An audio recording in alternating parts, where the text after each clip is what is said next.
Thank you. Mr.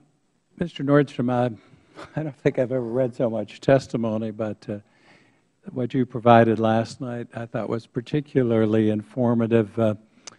And talking about on page 7, you talk about the rating level assigned for threat categories for our various posts. And there are 4 of them: critical, high, medium, and low. And we have 264 posts that where we had security concerns, overseas diplomatic posts at the time of Benghazi. There were 14 posts rated as either high or critical, not a huge number, but 14. 2 of them, 2 of the posts were Benghazi and Tripoli. Are you aware of that, Mr. Thompson? Mr. Nordstrom, you put it in there. So it's not like they had this incredible array of posts that were on this high alert. Is that correct? That's my understanding. The very small amount were high or critical. And then finally, again, I have not read the classified. I read the unclassified version.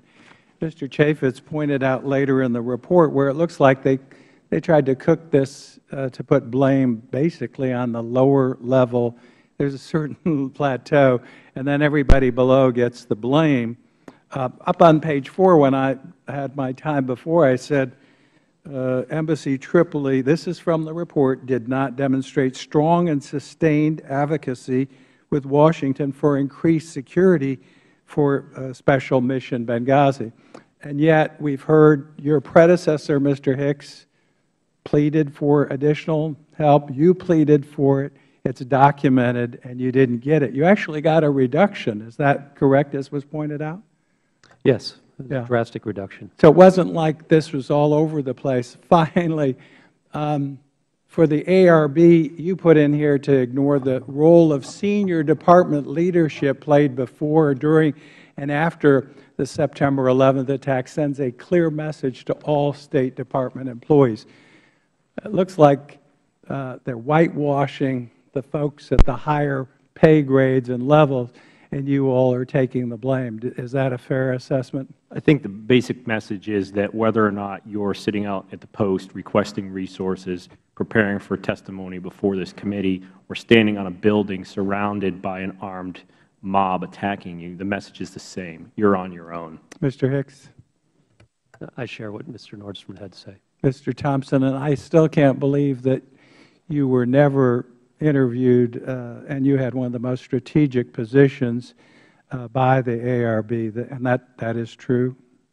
I'll let you use strategic, sir. But, well, it's a tool that should remain on the menu of options is probably my basic point. And it was early taken off the menu. It's a very sad commentary. Yield back. Thank you, Mr. Would gentleman yield? Yeah, well, I've got time. Thank you. I think what we've heard here today clearly is that in the future, RSOs, Deputy Chief of Missions, need to put everything in a cable. In the future, when you know there's a security problem and you're being told your application would not be helpful, it would not be wanted, or people say just be patient, or they say don't put it in a cable, the answer is the next ARB will probably whitewash, the same as this one.